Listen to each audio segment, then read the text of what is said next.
Bonsoir à tous, bienvenue aux 20h de la télévision du Burkina. Voici les titres de l'actualité de ce vendredi 8 juillet. Une nouvelle ligne budgétaire pour la loi 081 et pour dénouer le contentieux qui oppose l'État aux écoles catholiques. Le gouvernement burkinabé a adopté ce matin en Conseil des ministres extraordinaire un projet de loi de finances rectificative pour résoudre ces questions.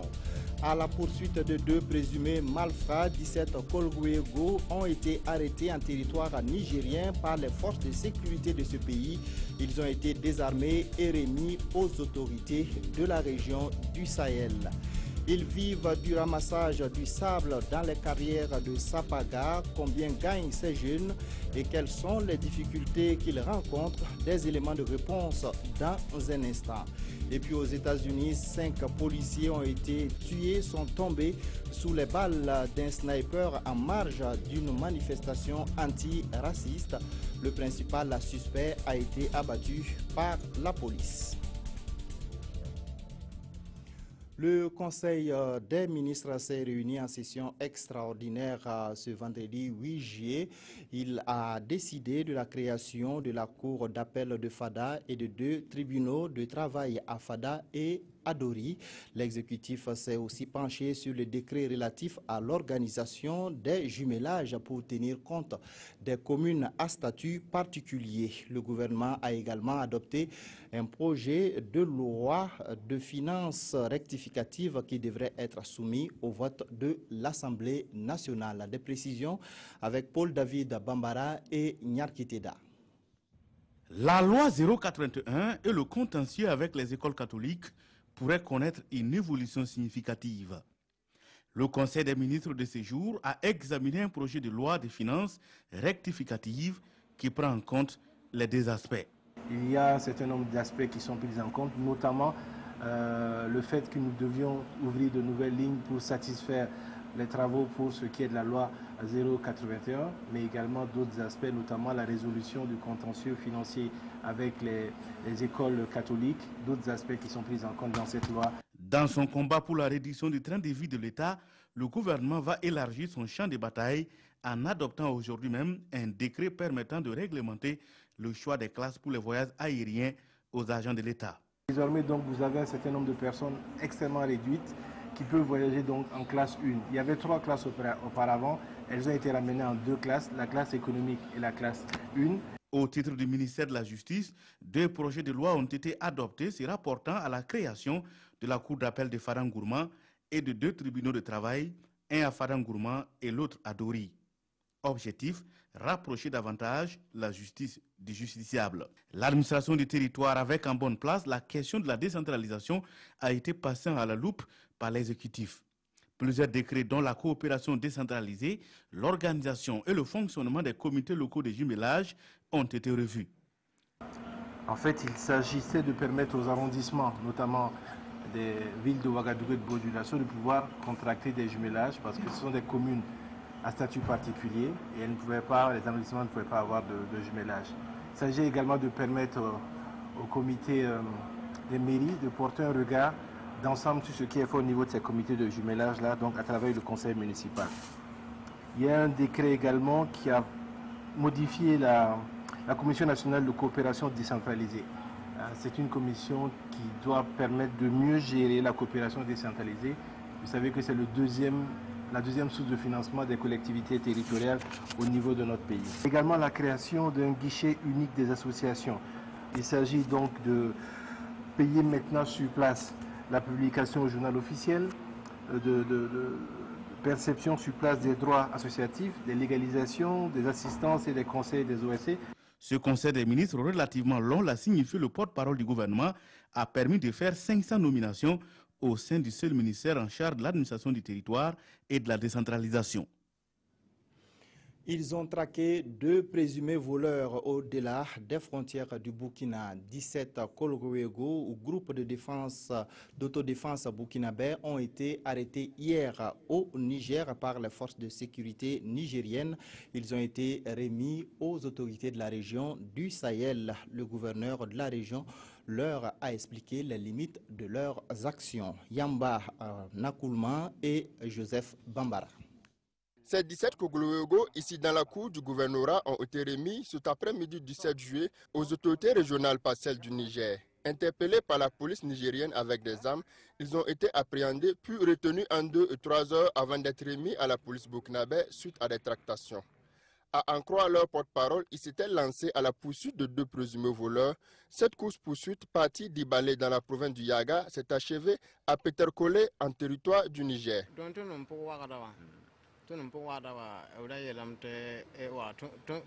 Nous avons poursuivi les voleurs pendant longtemps et c'est à la dernière minute qu'on nous a dit qu'ils sont allés à Bangari au Niger. Reçu par le gouverneur de la région du Sahel, celui-ci a rappelé à ses Kogloyogo les règles qui doivent régir leurs activités sur le sol burkinabé. Nous avons tenu à les recevoir cet après-midi pour leur rappeler ce que l'État attend des Kogloyogo. Je pourrais dire que ça s'apparente à une feuille de route que vous avez tous suivie. Le gouvernement a dit qu'il est prêt à accueillir toute initiative locale de sécurité qui s'appellerait Kogloyogo ou autre dans le cadre d'aide à la sécurité. Après cette séance de sensibilisation, les Kogloyogo disent avoir retenu la leçon.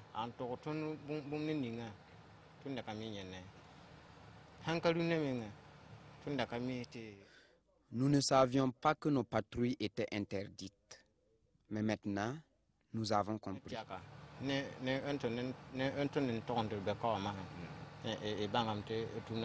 Ce sont donc des Kogloyogo avisés qui ont regagné leur domicile, laissant derrière eux les armes. Ce communiqué de la direction de la communication de la présidence du Faso avant de poursuivre. Son Excellence le président du Faso a reçu en audience le jeudi 7 juillet 2016 à partir de 10 h une délégation du chef de file de l'opposition politique autour des travaux de la commission constitutionnelle.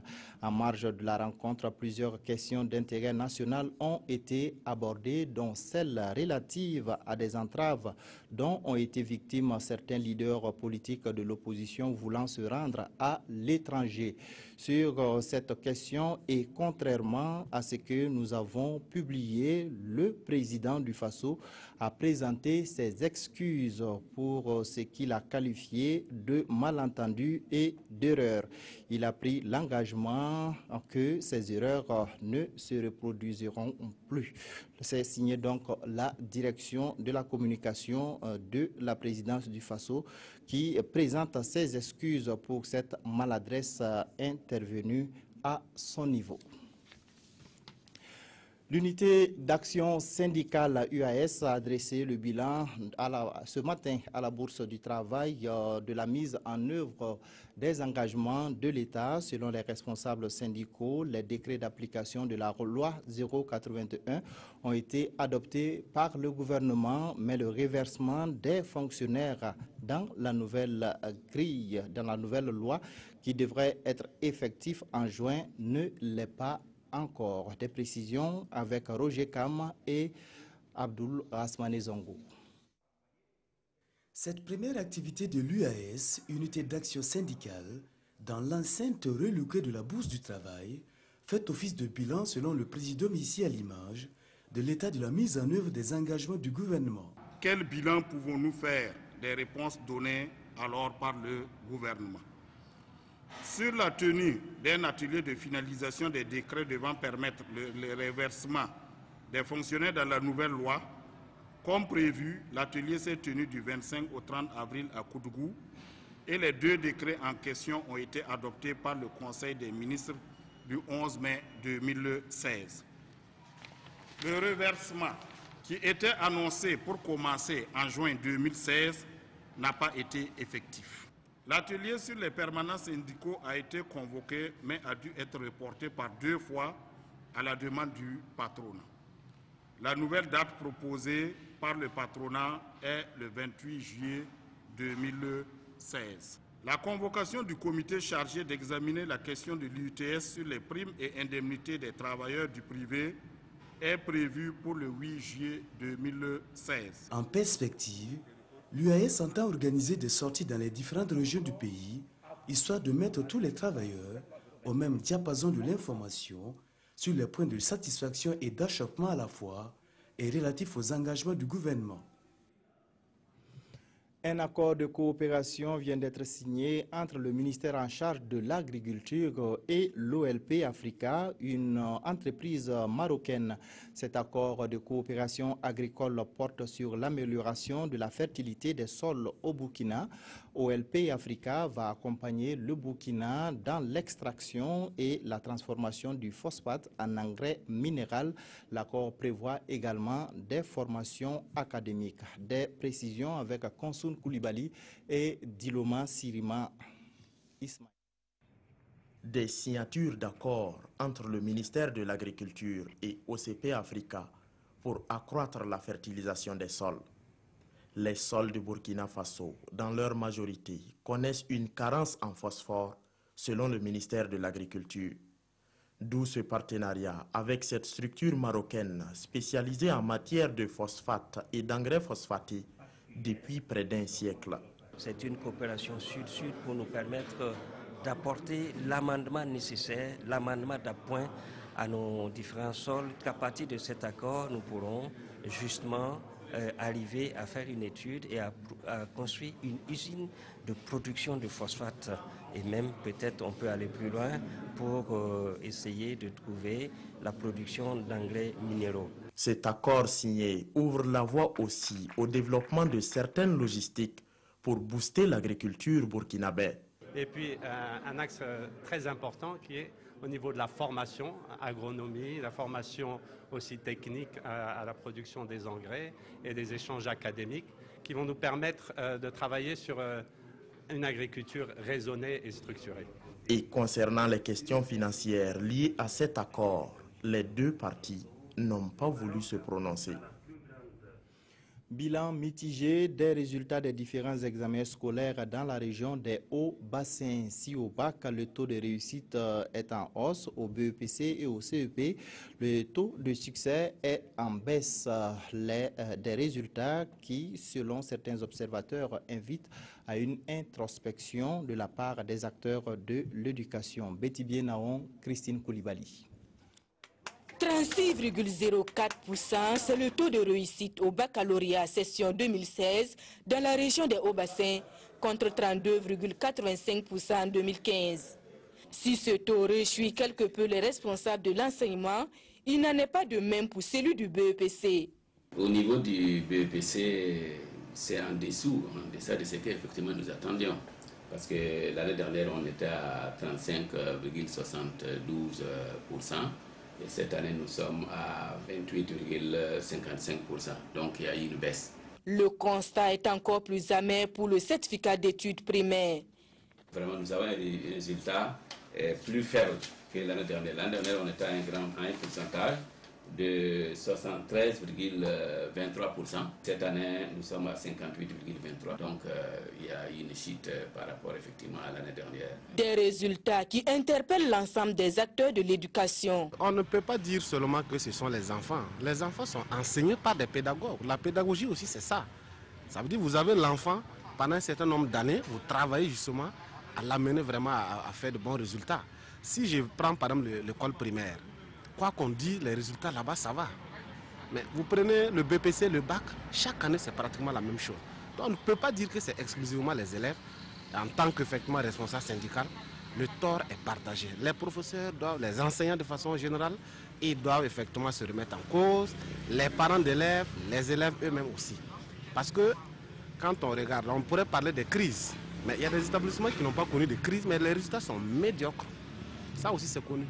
Et Kalfa Ouattara de souhaiter une réforme du système éducatif burkinabé. En attendant, le directeur régional en charge des enseignements félicite l'ensemble de ses acteurs pour le bon déroulement de l'année scolaire.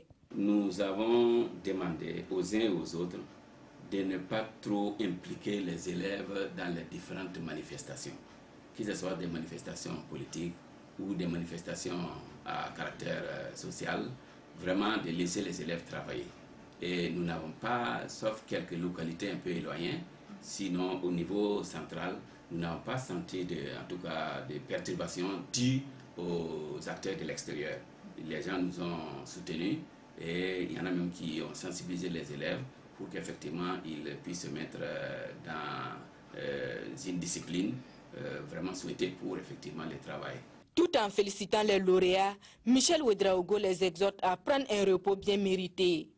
Quant aux ajournés, il les encourage à redoubler d'efforts pour l'année scolaire prochaine. 1300 jeunes diplômés en fin de cycle vont bénéficier de stages d'initiation à la vie professionnelle et de formation en entrepreneuriat.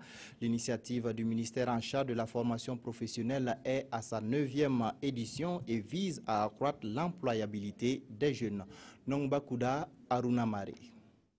Ce sont de nouvelles fenêtres d'opportunités d'emploi qui s'ouvrent désormais pour les jeunes diplômés en fin de cycle. Le ministère en charge de la jeunesse lance à leur endroit la 9e édition de son programme d'appui pour leur insertion socio-professionnelle. Ce programme, dont l'objectif est d'accroître l'employabilité des jeunes diplômés de l'enseignement supérieur, s'appuie sur les 4 composantes que sont le développement des stages d'initiation à la vie professionnelle, la formation en entrepreneuriat, la formation en technique de recherche d'emploi, l'assistance dans le montage des dossiers de projets de création de micro et petites entreprises. Les différents orateurs se félicitent du lancement de cette édition 2016. Ils ont invité les diplômés sans emploi à en faire une passerelle pour leur vie entrepreneuriale et une école d'initiation à la vie professionnelle. C'est un programme piloté par l'Agence nationale pour l'emploi ANPE. Quand on termine l'université, une des conditions pour pouvoir postuler à un emploi, on dit qu'il faut avoir l'expérience professionnelle. Mais il n'y a pas une école.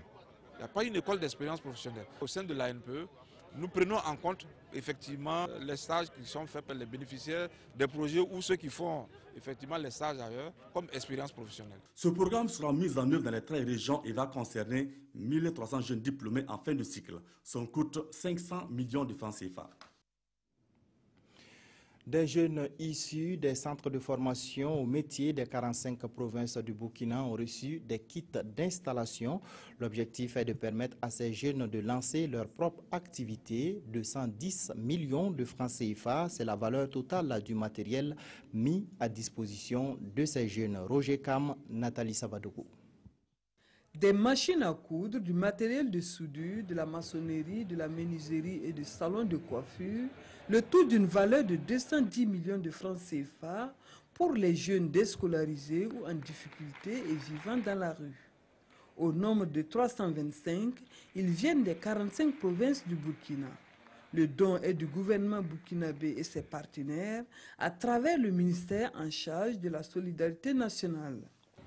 Aujourd'hui, nous sommes là pour ensemble se réjouir de savoir que ces jeunes qui étaient en difficulté ont pu bénéficier de par des actions conjuguées d'appui, de renforcement de capacités pour leur permettre d'affirmer et de promouvoir leur autopromotion.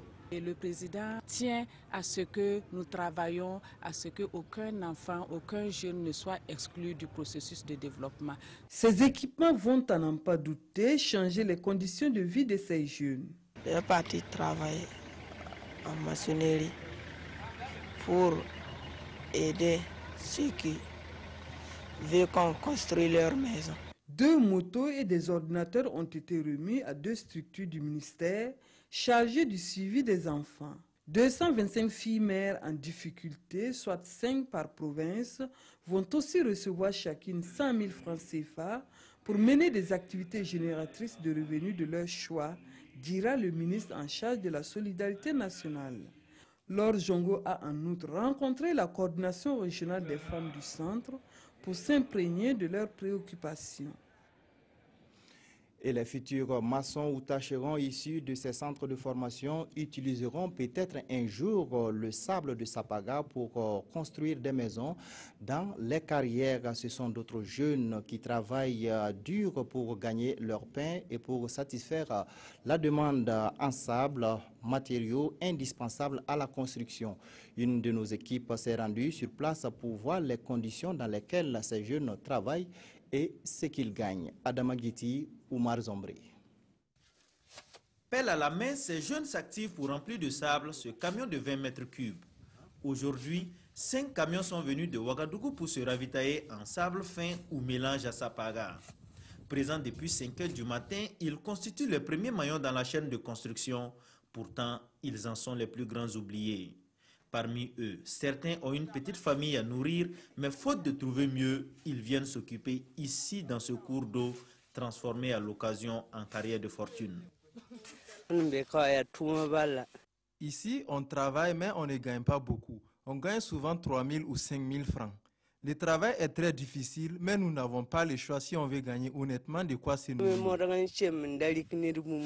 Entre 3 000 et 5 000 francs CFA, c'est la somme que perçoit chaque membre de l'équipe de André Ouedraogo comme frais de manutention, quand bien même ce camion, une fois rempli, coûterait en moyenne 200 à 250 000 francs à Ouagadougou.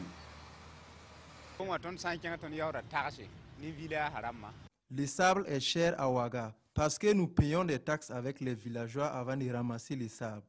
Aussi, la police ne nous laisse pas tranquilles tout le long de notre trajet et c'est tout cela combiné qui fait grimper les prix à Ouaga.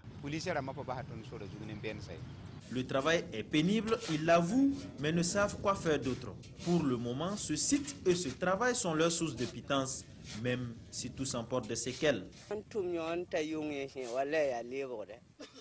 Le soir, on ne peut même pas dormir, on a mal partout. Et regardez mes mains et mes doigts. Mes doigts sont tordus à force d'attraper les pelles. Le soir, je prends des médicaments avant de dormir. Sans ces médicaments, je ne peux même pas dormir. En plus, ce ne sont pas ces cloques dans leurs paumes qui les effraient, encore moins les courbatures qu'ils ressentent à la descente chaque soir. Leur plus grande frayeur se trouve dans la raréfaction du sable. Si vous voyez les fosses là comme ça, avant il y avait trop de sable ici. Mais présentement il y a les véhicules qui quittent Ouaga, Fada, tout pour venir ici chercher le sable. Maintenant pour gagner ça, ce n'est plus facile. En attendant de trouver mieux, André Ouedraogo et ses camarades devront faire avec. Tous nourrissent l'espoir de faire quelque chose d'autre un jour, même s'ils ne savent pas encore quoi. L'essentiel étant de ne pas tomber dans la délinquance. La construction n'a aucun secret pour eux. Les architectes ont organisé hier jeudi une conférence de presse pour annoncer la tenue de la 3e édition de la Semaine de l'architecte. Cette année, cette Semaine de l'architecte sera commémorée concomitamment avec la 25e Journée mondiale de l'architecture. Kwale Nebié, Oumar Zombré. La 3e édition de la Semaine de l'architecte va se tenir du 3 au 9 octobre prochain, annonce faite ici par le comité d'organisation au cours de cette conférence de presse. Cette année, l'édition aura une couleur bien particulière car elle se tient conjointement avec la célébration du jubilé d'argent de l'Ordre des architectes burkinabés. Nous avons prévu une série de conférences avec des thèmes bien précis sur la transition énergétique, sur également les intervenants dans l'acte de bâtir, l'assurance professionnelle et également les matériaux appropriés pour permettre d'avoir des bâtiments moins énergétivores. Nous avons également invité la Côte d'Ivoire pour pouvoir partager l'expérience positive qu'ils ont et nous allons avoir cette occasion également de donner des formations aux architectes pour qu'on puisse faire de meilleures prestations à l'endroit des populations. La Semaine de l'architecte est un événement biannuel. Le thème choisi pour cette édition est « L'architecte, votre partenaire sûr pour des constructions de qualité ». Un thème qui veut créer un pont entre architectes et bâtisseurs. Tout le monde est invité à venir nous découvrir, discuter avec nous et prendre des conseils pour pouvoir mieux investir. Parce que quand on s'engage pour construire, c'est un projet de vie. Et très souvent, c'est plusieurs prêts sur plusieurs années. Donc je pense qu'il faut bien investir. Et bien investir commence par une bonne conception. Plus de 70 exposants issus des pays de l'UEMOA, de l'Afrique du Nord, de France et du Canada sont attendus à cette fête de l'architecte. Le jubilé d'argent et la semaine de l'architecte sont placés sous le patronage de Rochma Christian Kaboré, président du FASO.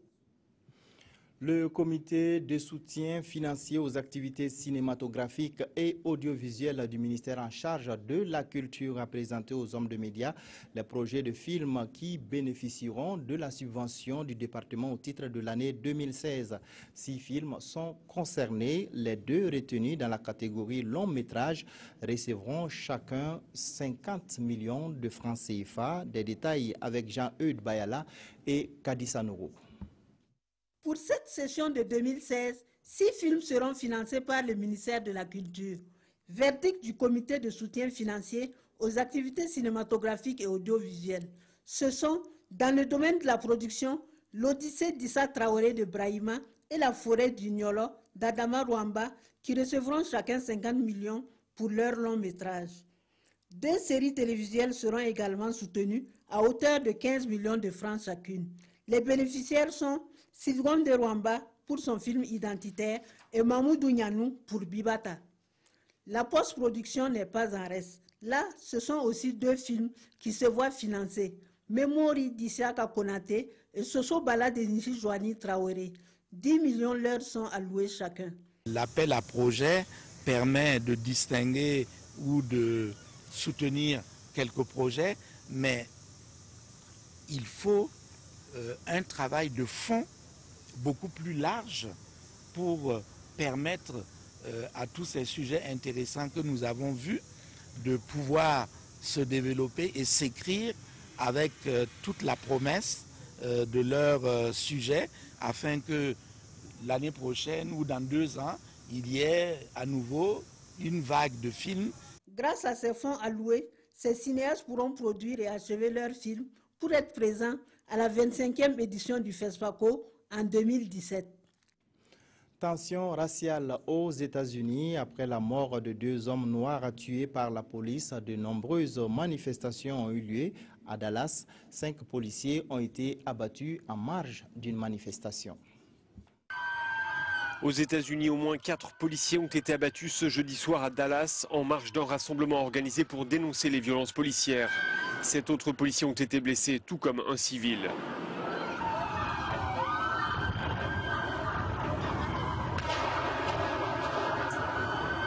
D'après les autorités locales, 2 suspects ont été arrêtés. À ce stade, on ignore précisément leur mobile.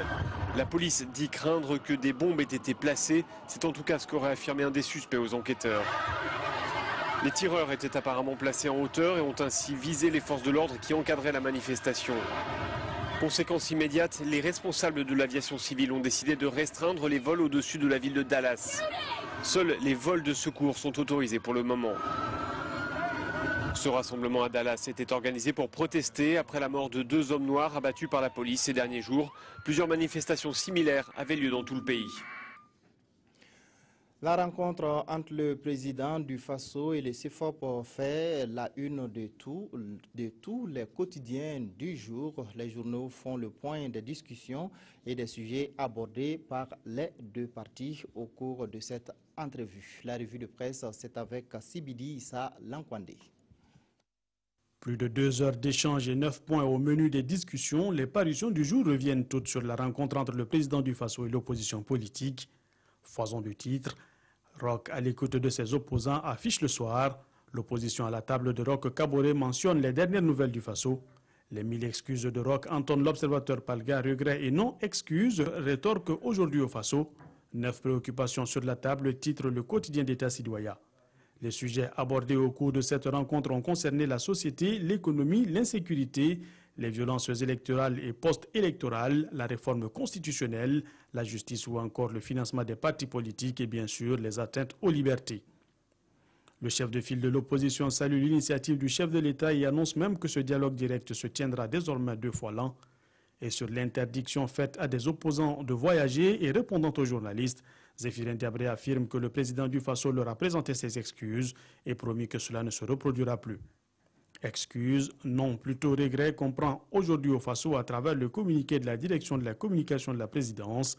Cette posture du président du Faso ne représente ni plus ni moins qu'un désaveu cinglant de ce dernier à l'endroit de son ministre de l'Intérieur, affirme l'Express du Faso. Simon Compaoré, qui affirmait détenir des informations sur les infortunés Achille et Zambendé, se voit là désavoué.